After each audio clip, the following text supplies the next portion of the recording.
Pernahkah Anda membayangkan kisah para nabi tidak sekadar sebagai rangkaian mujizat dan ajaran moral, tetapi juga sebagai potret kompleks dari aktor-aktor sejarah yang hidup di tengah gejolak peradaban kuno? Bagaimana jika para nabi dipahami bukan hanya sebagai sosok religius yang hidup dalam ruang suci, melainkan juga sebagai pemimpin, perintis, bahkan pemberontak yang berhadapan langsung dengan sistem politik otoriter, ketimpangan sosial, dan konflik ideologi zamannya. Pembangun Peradaban, Para Nabi dan Raja Sejak Penciptaan Hingga Menjelang Islam, karya Muhammad Yusuf, menyajikan perspektif baru dalam memahami sejarah kenabian. Tidak hanya berangkat dari narasi kitab suci, buku ini juga memadukan pengetahuan sejarah, ilmu pengetahuan, dan interpretasi lintas disiplin, membuatnya relevan bagi pembaca modern yang haus akan pemahaman mendalam tentang akar peradaban manusia. Buku ini memadukan pendekatan sejarah agama dan sejarah dunia. Meski kitab suci menyebut Adam sebagai manusia pertama, ilmu pengetahuan mencatat Homo sapiens telah muncul sekitar 150.000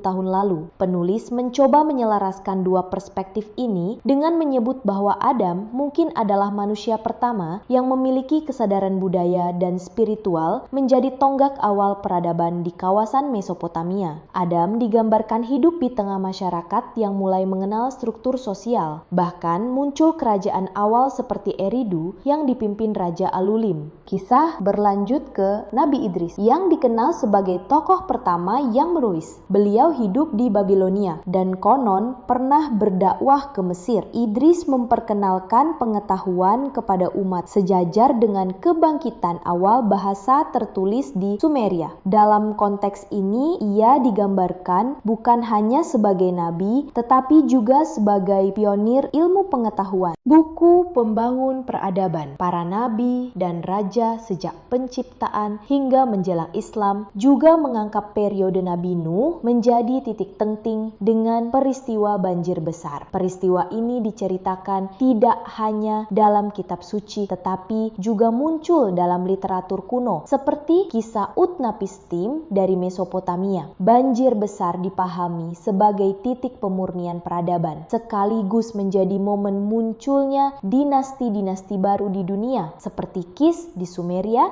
Menes di Mesir, Manu di India, dan Xia di Cina. Periode 3000-2000 SM digambarkan sebagai masa kebangkitan kerajaan-kerajaan besar. Pada masa ini hidup Nabi Hud dan Nabi Soleh yang berdakwah di Jazirah Arab, meski wilayah ini saat itu belum tercatat dalam catatan sejarah global. Sementara itu, wilayah Sumeria dan Mesir sedang dalam masa kejayaan dengan tokoh-tokoh seperti Gilgamesh dan Fir'aun Khufu. Kerajaan-kerajaan ini mulai mempraktekkan ideologi kekuasaan absolut, bahkan ilahiyah yang menandai kemunculan otoritas politik terpusat. Dan masih banyak lagi periode yang akan dibahas di dalam buku ini. Anda bisa temukan ulasan dengan membaca bukunya. Anda bisa mendapatkan buku ini di www.thepublishstore.com atau di seluruh marketplace kami, yaitu Shopee, Tokopedia, Lazada, dan Bukalapak.